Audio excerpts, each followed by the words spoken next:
The Jimmy Kimmel show canceled. Brian Krasenstein is calling for a boycott. Fake texts, ? From Tyler Robinson to his trans boyfriend / girlfriend, and an update on the Antifa style attack that happened in our own little small town to a little business. All that and one of my videos goes viral on YouTube. All coming up right now on The Stan Show.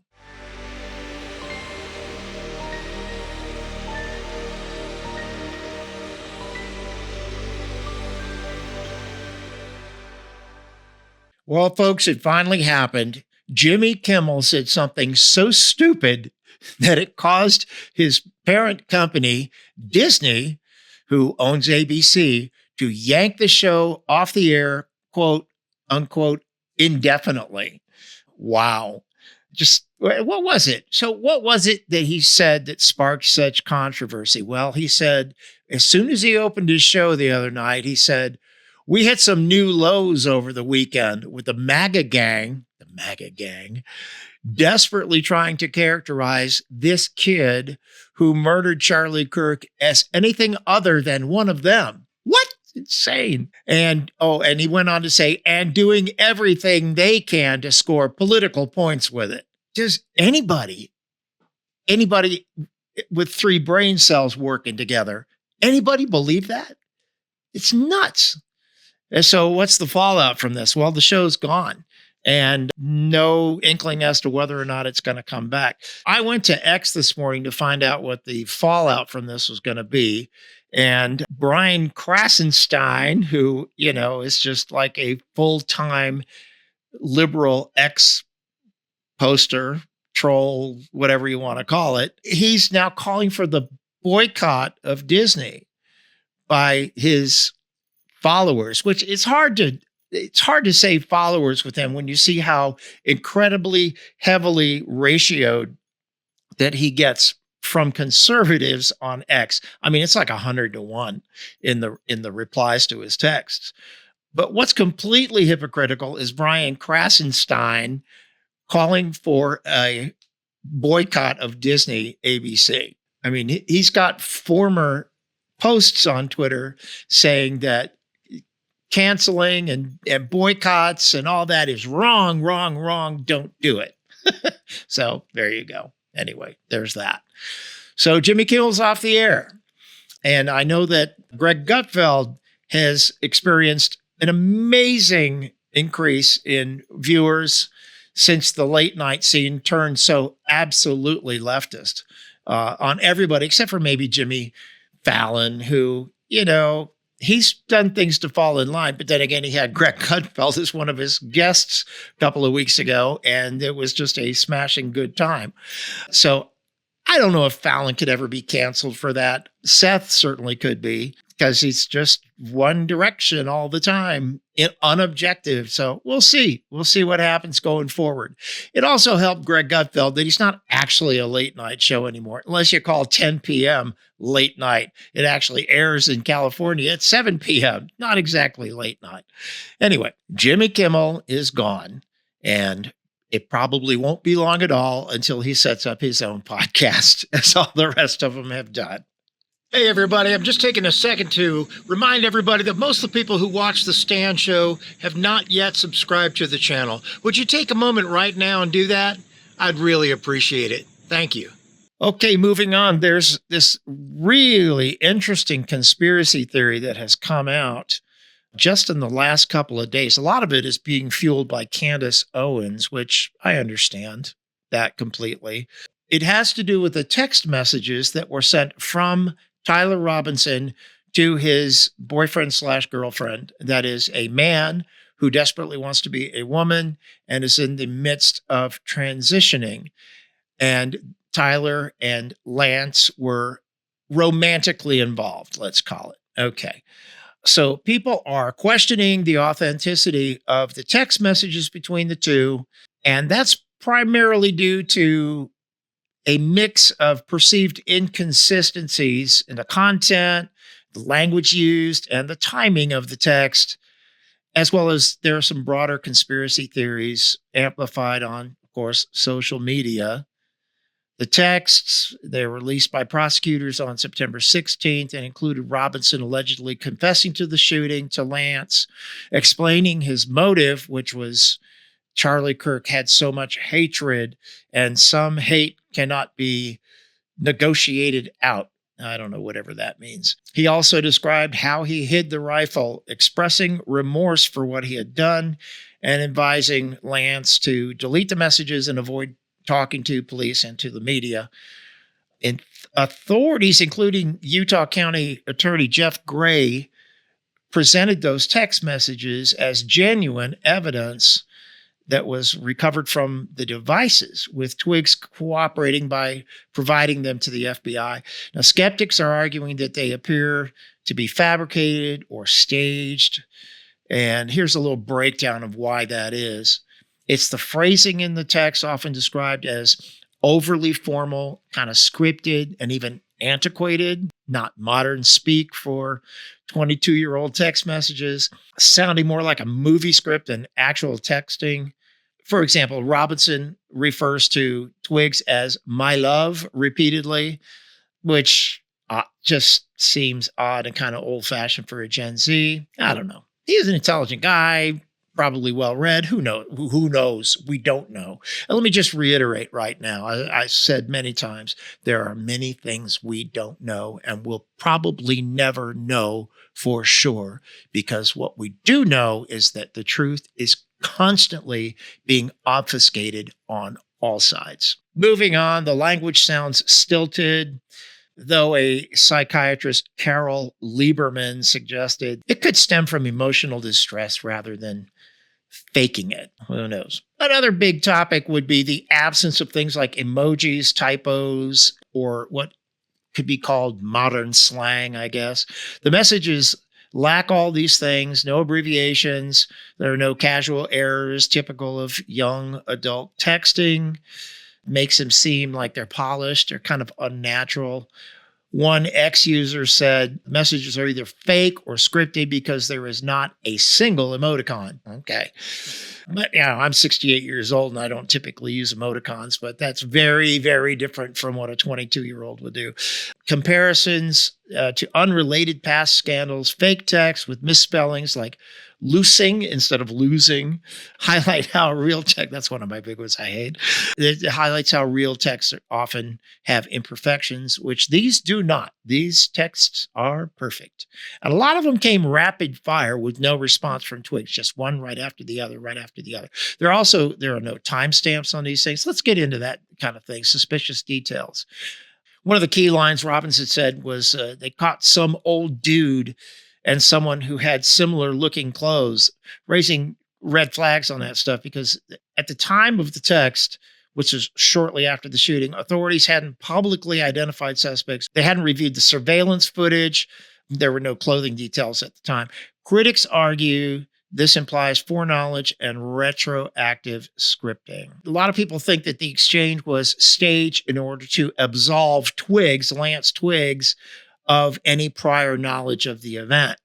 So it's kind of a Walter White moment from Breaking Bad, where his wife was totally knowing what he did. And when she was confronted by the FBI or whatever, that he made a phone call to her that was recorded and overheard that absolved her of any knowledge or any guilt of it. And so this, again, goes to suggesting that this whole texting thing was pre-planned. Candace Owens has accused the Department of Justice or even the FBI of doctoring the text, selectively editing them, omitting timestamps, because there's none of that on there, and releasing them without full context to push a leftist assassin narrative that would have been tied to Robinson's anti-conservative views. Some people would say alleged anti-conservative, but come on, give me a break.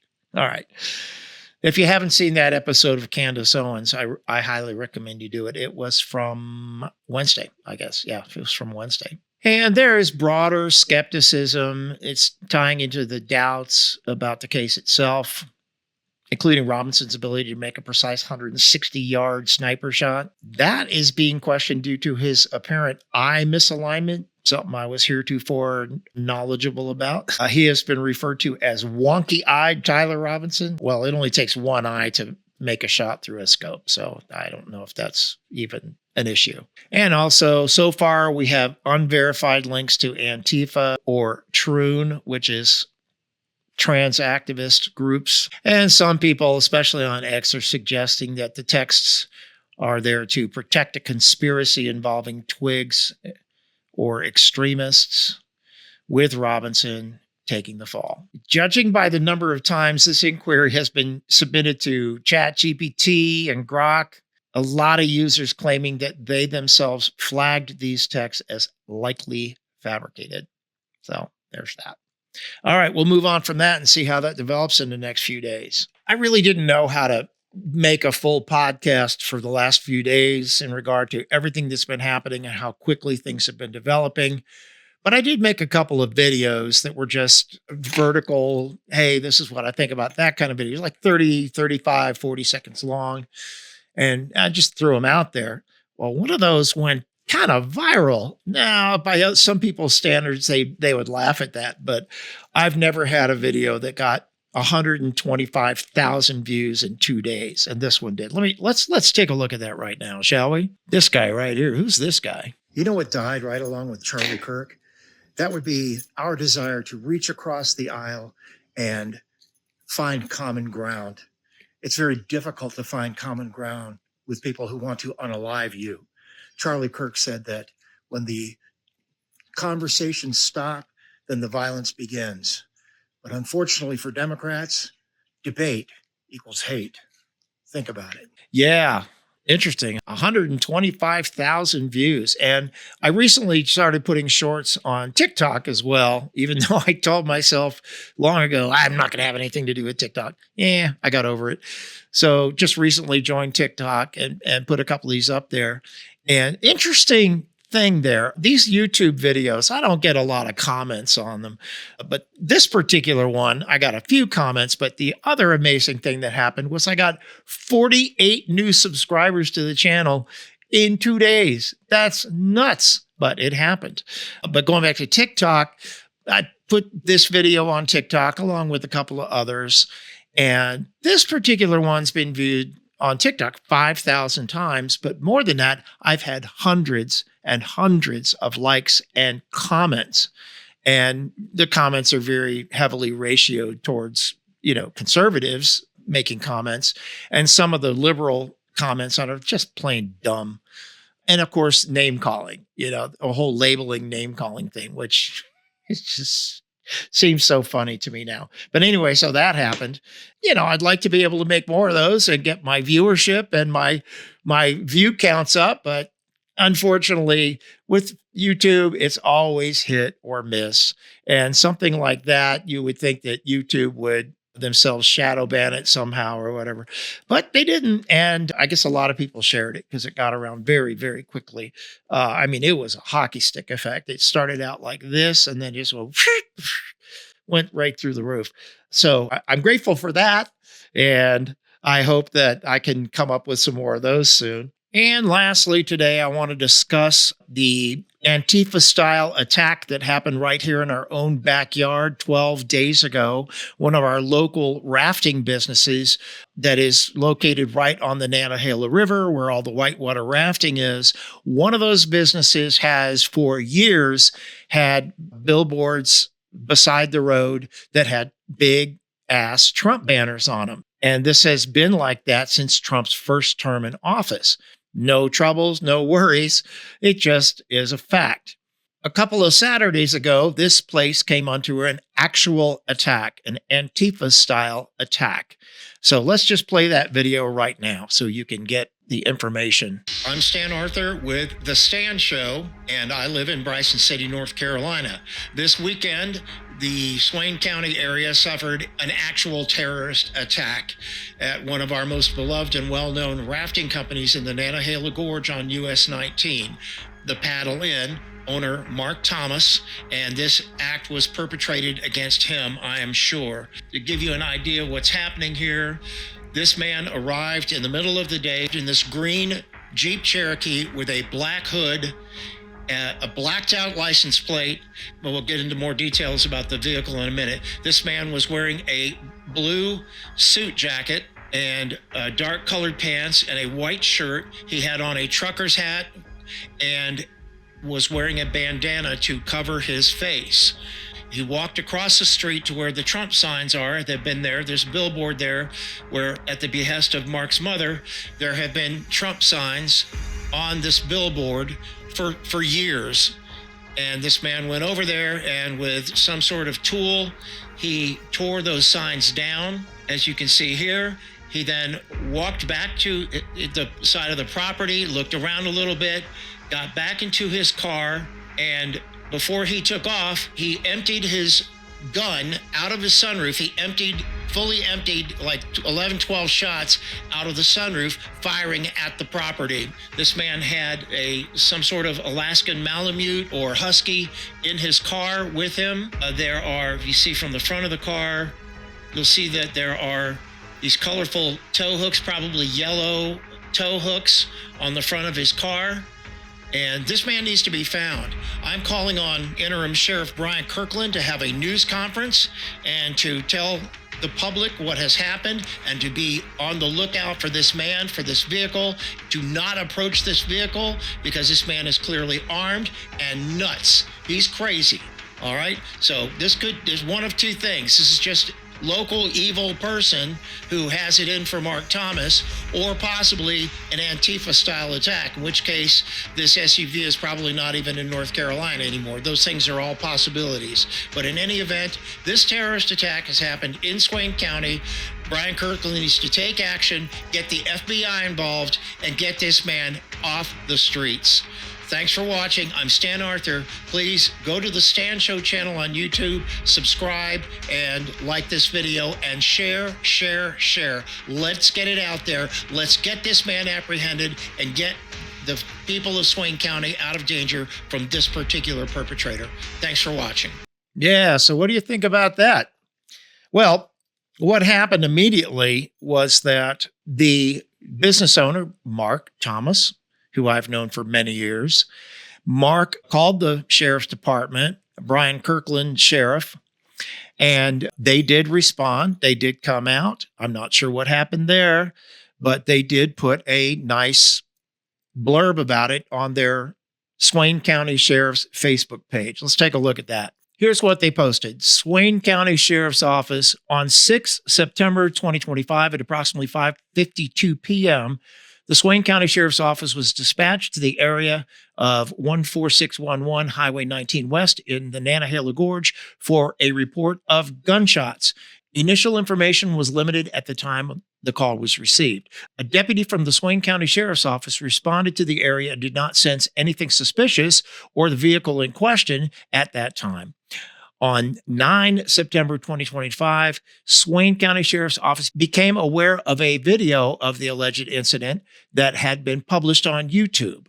Now, this wasn't my video. This was Mark's own video where he posted about it and posted a lot of the security camera footage. Detectives from Swain County Sheriff's Office have contacted the owner of the video and have requested assistance from neighboring jurisdictions, as well as the North Carolina State Highway Patrol Investigative Services, to assist with identifying the owner of the vehicle involved. If you have information about this incident, call blah, blah, blah, blah. Well, the point is that they posted that and there have been no updates. Zero updates. I believe that Brian Kirkland and the sheriff department has tried to do this internally with their own investigation. I believe that might not be true. They may have contacted the FBI. This is very obviously an easy person to find. That's a unique vehicle. Yep, he did have his license plate blocked out, but I think there's every possibility that this is not a local person that just has some sort of grudge against Mark Thomas. All right. This looks like an Antifa style attack, in which case this car is not from around here, very probably is a federal matter and it needs to be handled that way. Maybe it has been. I don't know. All I know is we've received no updates and no assurances that this man has been caught, arrested, and charged with anything. Hey, let me know in the comments how you feel about any of this. I'd love to see your takes on Jimmy Kimmel, Brian Krasenstein, if you even know who that is, the whole issue of the texts from Tyler Robinson being fake. What's your take on this Antifa-style attack that happened right here outside of Bryson City, North Carolina? I'd like to know what you think about all these things. Also, if you have any ideas for topics we should cover in future podcasts, I'd love to know. Please do take the time to like this video on YouTube, to subscribe to the channel, and help in the effort to get me monetized eventually. I'm retired. I need the income in any regard. I appreciate you watching, and we'll see you in the next one.